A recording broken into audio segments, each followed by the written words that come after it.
Mi nombre es Alma, y hace algunos años trabajé en un abarrote aquí en la ciudad de Querétaro. Por si no lo sabes, un abarrote es una tiendita pequeña, generalmente ubicada en una casa, donde se venden cosas básicas como alimentos, bebidas y productos de limpieza. Era un lugar modesto, y yo era la única persona que atendía.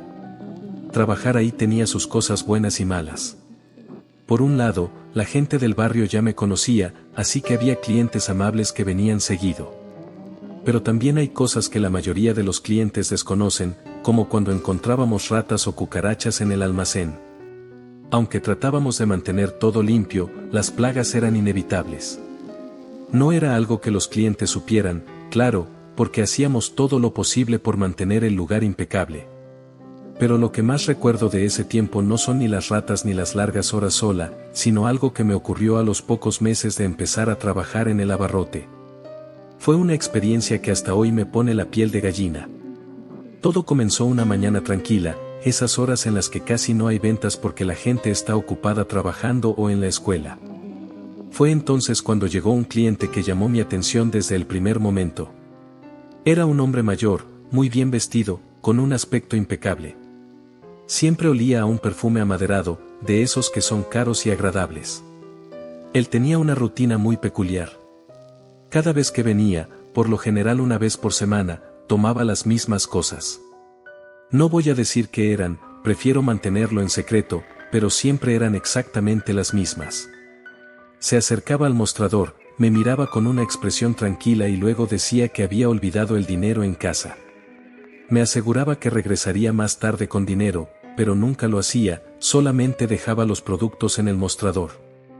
Esto pasó varias veces, creo que siempre a la misma hora, casi como si tuviera una rutina muy marcada.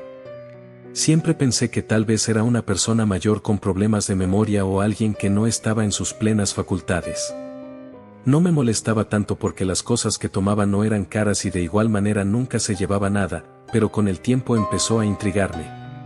Un día le mencioné al respecto a la dueña del abarrote. Ella era una señora mayor que vivía en la misma casa donde estaba la tienda. Le conté sobre este hombre, cómo venía de vez en cuando por la mañana, lo que tomaba, su perfume amaderado, y como siempre decía que olvidó el dinero y se iba. Mientras se lo describía, noté que su rostro cambió. Primero parecía confundida, pero después fue como si hubiera visto un fantasma. Mi jefa me pidió varias veces que le describiera cómo era aquel hombre. Yo repetí su descripción, y fue entonces cuando me contó algo que me dejó sin palabras y sentí como si fuera a tener un ataque de ansiedad. Según ella, ese hombre coincidía con Loreto, un vecino muy conocido en la colonia hace años. Loreto era un hombre mayor, educado y siempre impecable en su forma de vestir. Vivía solo porque sus hijos lo habían abandonado con los años, y aunque intentaba mantenerse activo, la soledad lo había consumido poco a poco. Un día, dejaron de verlo por el barrio.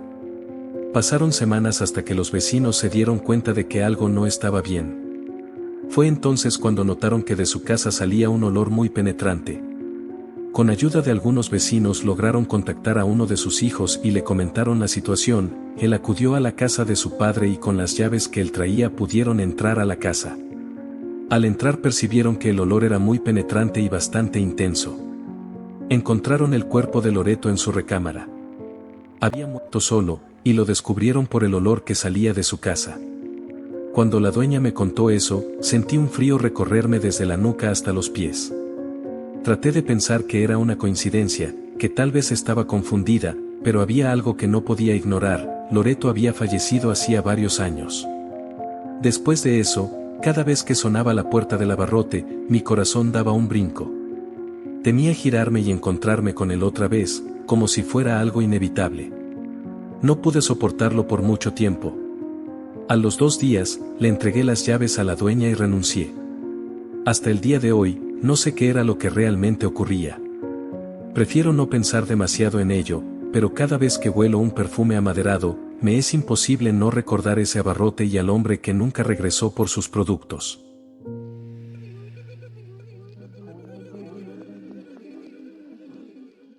Mi nombre es Elena, soy originaria de Mazatlán, Sinaloa, pero desde mi infancia vivo en la ciudad de Culiacán. Quiero compartir una experiencia que tuve cuando trabajaba como secretaria en una iglesia católica. Mi oficina estaba en un cuarto detrás de la casa del padre, dentro del mismo terreno de la iglesia. El terreno era bastante grande, con un patio árido, casi como un pequeño desierto. La mayor parte del tiempo, ese lugar estaba completamente solo, lo cual hacía que todo se sintiera muy tranquilo, aunque también un poco inquietante. El cuarto donde trabajaba tenía una puerta que conectaba con la oficina del padre. Desde ahí, otra puerta llevaba directamente a su casa, que estaba en el mismo edificio. Yo tenía la llave, así que podía entrar y salir libremente según lo necesitara. Sin embargo, con el tiempo, empecé a notar cosas que simplemente no tenían explicación. En varias ocasiones, mientras trabajaba, escuchaba ruidos extraños. Sonaba como si cosas cayeran o se movieran en la cocina, pero cuando revisaba, todo estaba en su lugar. A veces, estos sonidos se escuchaban incluso mientras estaba en el baño. La sensación era desconcertante, pero intentaba no darle mucha importancia. Había algo aún más inquietante: cada vez que salía del baño y cruzaba el pasillo hacia la primera puerta, sentía una presencia. Era como si alguien me estuviera observando, lo que me provocaba escalofríos. El ambiente se volvía tenso, y la sensación era tan fuerte que no podía ignorarla. Además, la casa siempre estaba muy fría, incluso en días calurosos. Ese frío no era el típico de un aire acondicionado, era un frío que parecía calar hasta los huesos. Todo eso me hacía sentir incómoda, pero trataba de concentrarme en mi trabajo y no pensar demasiado en lo que ocurría a mi alrededor. Conseguí este trabajo poco después de cumplir los 20 años, pensando que sería una buena oportunidad para ganar experiencia laboral mientras continuaba mis estudios. El padre Raúl, quien dirigía la parroquia, era una persona amable y reservada. Nunca mencionó haber experimentado algo fuera de lo normal, aunque noté que él también evitaba permanecer en ciertas áreas de la casa, especialmente en el pasillo que conectaba con mi oficina. Cuando necesitaba comunicarse conmigo, prefería llamarme por teléfono en lugar de cruzar ese espacio. Con el paso de los meses, desarrollé una especie de rutina para hacer mi trabajo más llevadero. Llegaba temprano, cuando el sol apenas comenzaba a calentar el patio árido, y procuraba terminar mis labores antes del atardecer. Los días de lluvia eran particularmente difíciles. El sonido de las gotas contra el techo de lámina se mezclaba con aquellos ruidos inexplicables, creando una atmósfera que me ponía especialmente nerviosa. Trabajé en esa iglesia durante casi 2 años. Durante ese tiempo, las experiencias nunca cesaron, aunque aprendí a vivir con ellas.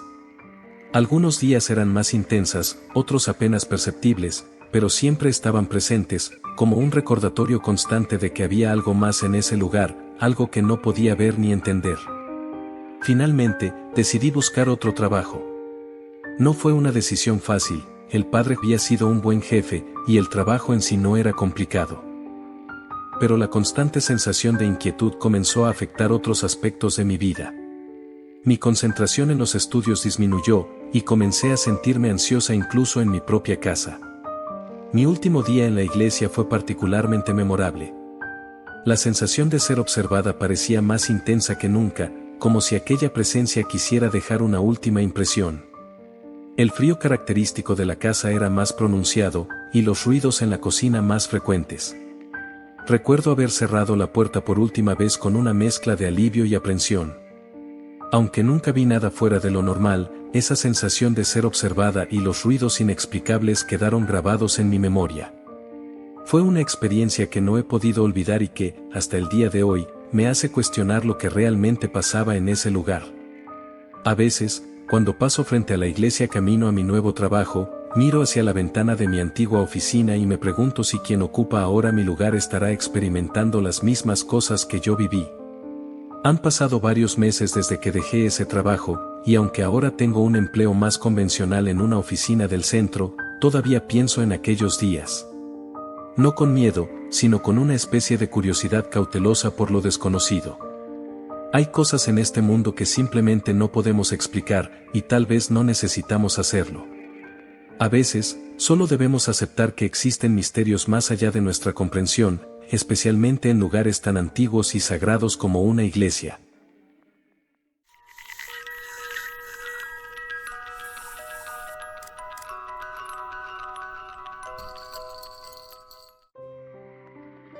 Mi nombre es Julio, tengo 21 años, y esta experiencia cambió mi vida por completo.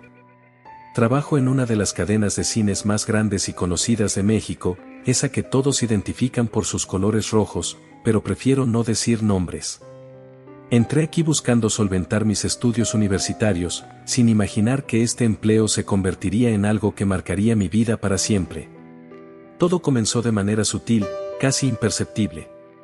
En mis primeras semanas, mientras limpiaba las salas después de las funciones, sentía de vez en cuando como si alguien estuviera detrás de mí. La primera vez que lo sentí, recuerdo haberme reído de lo absurdo que sonaba. Era tarde, pasada la última función, y yo estaba solo en una sala oscura. Pensé que quizá era mi imaginación jugando conmigo. Pero las cosas empezaron a empeorar. Una noche, mientras recogía palomitas entre las filas de butacas, creí escuchar una risa. Era breve, como un susurro de niño, y provenía del pasillo que llevaba a las salidas de emergencia. Me asomé pensando que tal vez alguien se había quedado, pero no había nadie. Lo reporté a mi supervisor, pero él solo se encogió de hombros y bromeó diciendo que el cine tenía sus propios clientes de siempre. No era el único que lo sentía. Algunos compañeros mencionaban cosas parecidas. Una amiga, que trabaja en taquilla, me contó cómo vio a un hombre entrar a la sala 3 durante una función, pero cuando fue a buscarlo al terminar la película, no encontró a nadie. Y la cámara de seguridad no mostró a nadie entrando ni saliendo. Eso me puso los pelos de punta, pero lo peor aún estaba por venir. Una noche, ya cerca del cierre, fui asignado a limpiar la sala 4, una de las más grandes y antiguas del complejo. Todo parecía normal, pero mientras barría cerca de la pantalla, escuché pasos en las filas de arriba. Era un sonido lento, pesado, como si alguien caminara deliberadamente. Encendí mi linterna y la dirigí hacia las butacas, pero no había nada. Aceleré el paso y salí de ahí sintiendo que algo me seguía. Las cosas empezaron a salir de la rutina. Una noche, mientras estaba en casa, tuve un sueño muy extraño. En él, veía a un niño de unos 8 años parado al pie de mi cama. Su rostro estaba borroso, como si lo estuviera viendo a través de una ventana empañada. No dijo nada, pero su presencia era sofocante. Me desperté empapado en sudor y con una sensación de que algo estaba mal. A partir de entonces, la situación en casa empeoró. Las luces parpadeaban sin motivo, y sentía que alguien me observaba incluso en mi propia habitación. Decidí buscar ayuda. Hablé con algunos amigos y compañeros, y uno de ellos me dijo algo que me heló la sangre: los niños fantasmas no son lo que parecen, muchas veces son entidades oscuras disfrazadas. Intenté todo lo que pude para alejarlo. Llevé amuletos, seguí consejos que encontré en internet y hasta visité a una señora que decían que era muy buena para este tipo de cosas. Pero nada parecía funcionar. Una noche, después de limpiar otra sala en el cine, lo vi claramente. Estaba parado al final del pasillo, justo frente a la salida. No se movía, pero su silueta era inconfundible.